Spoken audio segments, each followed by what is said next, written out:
comfortable real quick. Hello everyone, welcome back to Transform with Tori.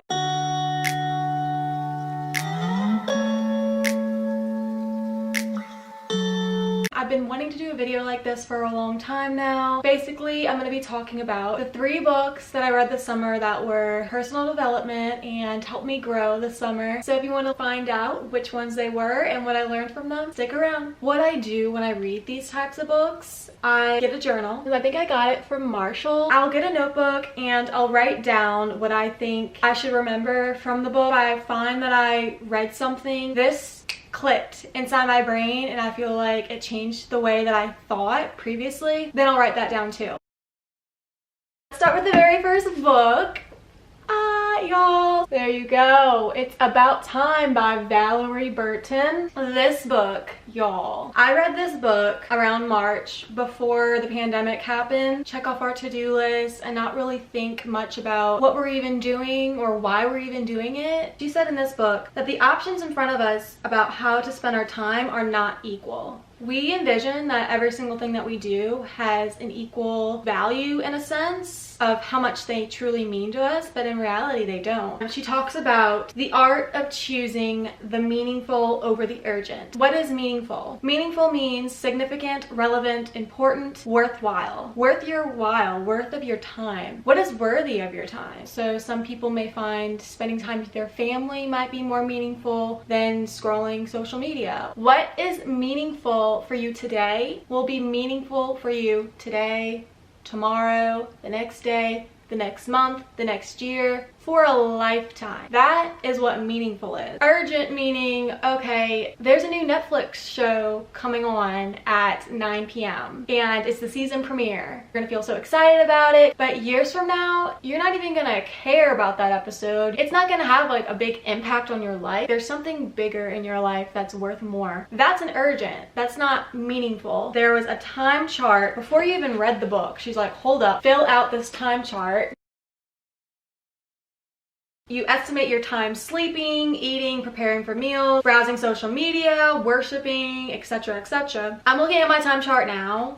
Oh, y'all. Those numbers that y'all saw, those were mine that I wrote down. The numbers may come to a shock for you when you actually find out how much time you're spending doing these activities. And then you find out what you really want to put more effort into. What do you want to put more time into? You need to kind of sit down and reflect on what you need to change in your time chart. Are you happy with it? If not, then you might need to go back and look at what you can tweak in there to make yourself feel a lot better about the numbers that you're putting down. Because a year or 2 from now, if you start making changes today and then you look back at your time chart and adjust and you're happy with it, then that's all that matters. Find out what is meaningful for you. So in order to do that, you need to actually figure out what your values are. What values are most authentic to you and yourself?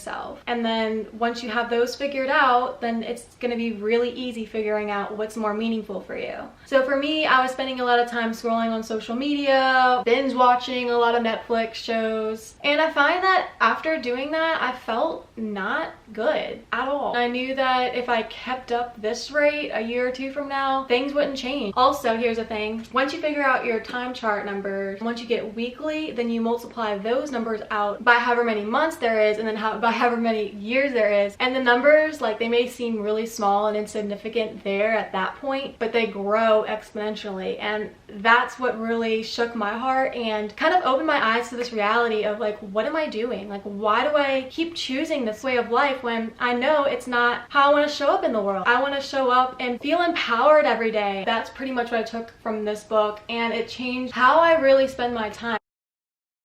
Now, the next book that I read this summer, Rachel Hollis, what's up?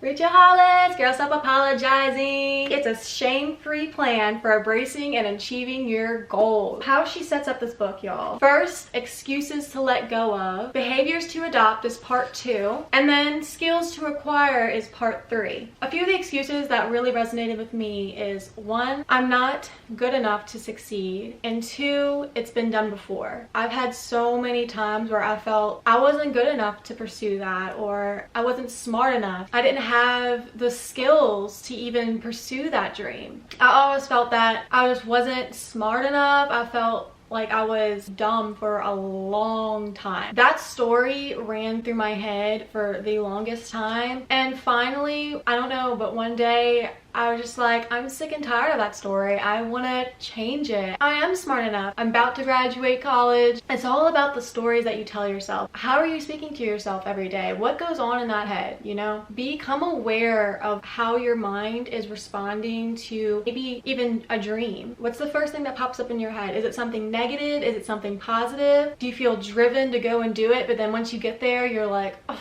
yeah, never mind. I don't think this is right for me. I was just sick and tired of living that life of not enough. So many women out there think that they're not enough, they're not beautiful enough, they're not smart enough, they're not blank, blank, blank, fill in the blank, fill in the blank. And guess what? You are enough just as you are. You should pursue whatever you're trying to pursue no matter what. Even with those voices in your head, do it anyway. Overcome those voices despite what they say. You are so worthy. And I believe that. It's sad how society makes you think that you're not enough as you are. Their ideal body image and how they airbrush it and make it all fake can lead you to distort, all right, that's my goal and vision, is this fake magazine cover. Is just insane to me. And you have to learn to love yourself first and know that you're worthy as you are. And then you can take on the world, girl. You can go for it. That's my little spiel on that. And then also, it's been done before. This one, every single time that I think of an idea, well, those are the two that have always popped up in my head. That's a good idea, but nope, you're not enough, sweetheart. Bye-bye, don't do that. Or, it's already been done before. Have you seen that other girl do it? She's got the skills for it. Makes you think that you can even do something like that. Those are the words that come up in my head. But I've learned thoughts are just thoughts. That's all they are. And think of them as clouds floating in the sky and ploop, ploop, ploop, plop, plop, plop. I actually listened to this podcast the other day. It's the Lavender Lifestyle podcast, and one of the episodes was a self-love episode. The girls was a self-love coach, and she came on and was a guest speaker. She said, you know what? Think of your thoughts as trying on different outfits. If the thought that comes up in your mind and it feels like, oh, like this doesn't look good on me, this doesn't make me feel good, get rid of the thought, literally throw it out like you're throwing out a t-shirt, and switch it to a more positive and empowering, inspiring thought. Behaviors to adopt. So some of them that really struck by me was choose one dream and go all in, and build foundations for success. The choose one dream and go all in, I'm the type of person who will literally, I'm gonna do this, and just have all these bags of dreams in my hands and just kind of walk. And eventually, one bag will start to crumble and fall, and then another bag will start to crumble and fall, and then I'm left with just half a bag hanging there. I don't know what it is. I just want to try everything all at once. So once you have one dream in mind and you work towards it and you work on your goals and you have it accomplished, then you can go back and work on another dream of yours. I wish that I can work on multiple at a time, but you get burnt out easily, you get overwhelmed. Also, Rachel Hollis said at one point that working on multiple goals at once is kind of working on multiple soccer balls. Imagine a line of soccer balls all lined up and you're trying to kick them all at once. They get far enough, but you gotta go back and kick another one and kick another one and kick another one. But imagine you kicking one and just one. Imagine how far it will go. Behaviors to adopt, build foundations for success. So what does that look like for you? Are you taking care of the foundation? Are you getting enough water in your day? You moving your body every day? What you consume, like all of that builds up into the person that you are and wake up to be. If your foundations are crumbled, how are you gonna pursue your dreams? If your foundation, think of it as a cake, and that cake is all baked and all put together, that's your foundation, and you're taking care of your body, you're taking care of yourself, then you can go and put on the dreams and all the icing and decorate it all pretty. But if it's crumbled, how are you even gonna put that icing on? And then the very last part was skills to acquire. It was skills like planning, confidence, positivity, leadership.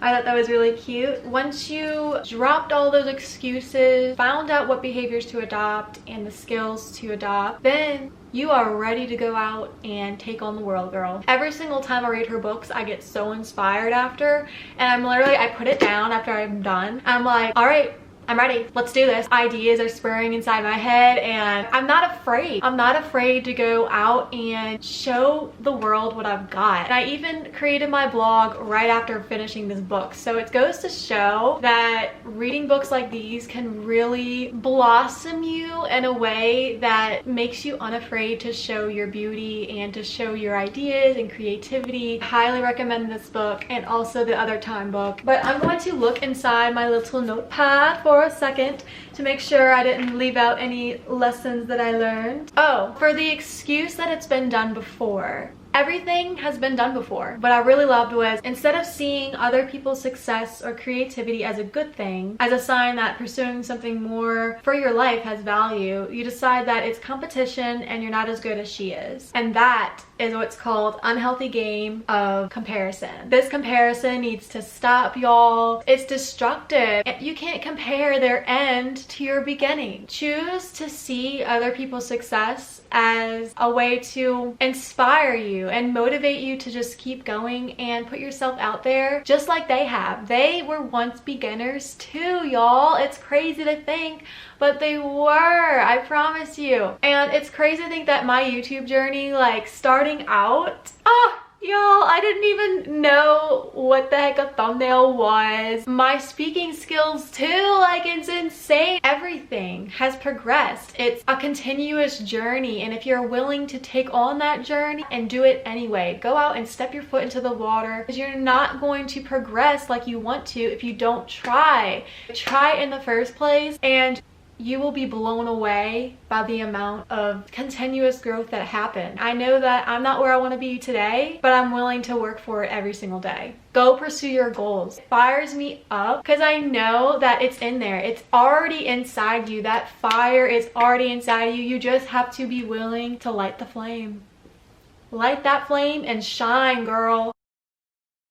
The last book that I have read is getting serious. Can I like not be in the shot? See, I'm learning right now. I don't have to be in the shot. It's Mindful Eating, a guide to rediscovering a healthy and joyful relationship with food. I'm going to make a separate video about this topic, about emotional eating. This book, if you are dealing with any type of struggle with food, you want to learn how to really taste and love food again in a healthy way, this book is for you. Oh my gosh, I have learned so much. I'm just mind blown. Basically, we've got 9 kinds of hunger, y'all. We've got 9, and it's not just mouth hunger and stomach hunger like you think. We've got eye hunger, nose hunger, mouth hunger, heart hunger, cellular hunger. Am I forgetting something? Mind hunger, ear hunger, what? And touch hunger. I think I said them all. So it's a guide to rediscovering. So basically, when we were little, we already had the mindful eating skill. It's already in us, but outside influences distorted that image and made us forget, because we looked at magazines, our parents, they started telling us their beliefs about food. You know, all these outside influences really made us forget how to mindfully eat. I was taught when I was younger to eat all of my food. How I was eating was kind of mindlessly eating and kind of like a vacuum almost. Not even think about it. It came to a point where I wasn't even tasting my food. And I realized that once I did some mindful eating practices. There's also an audio version of this. There's a little audio track, and there's a little meditation and guides, a little voice guide to help you with your mindful eating. But once I actually participated in these exercises, I found out I wasn't actually tasting anything before. Eating a piece of paper, for all I know. It's a journey. It's not gonna come perfectly the first time. Eating mindfully, what it is, eating with a full presence. When you eat with a full presence, you're eating with your eyes, your nose, your mouth, all of the senses, 5 senses. And then you're also being reflective at the same time. You're kind of having an internal guide in your head telling you, all right, are you still hungry? Let's check in with all the hungers and see how they're feeling. First, establish how you're hungry before eating the food. And then halfway between your meal, you can go and check in with the hungers. So,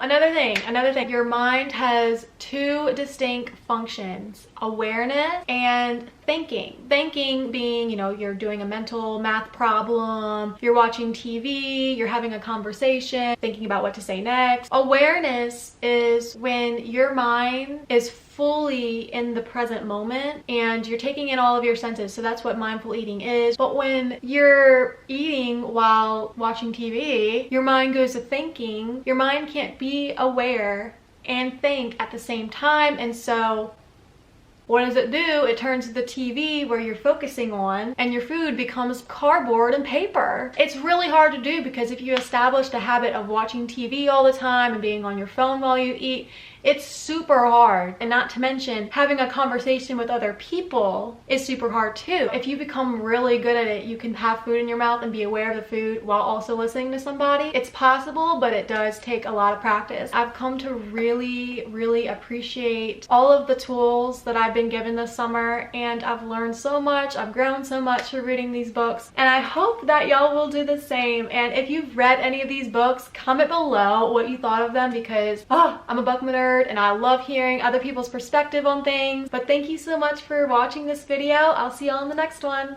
Bye. Hoo, hoo, hoo.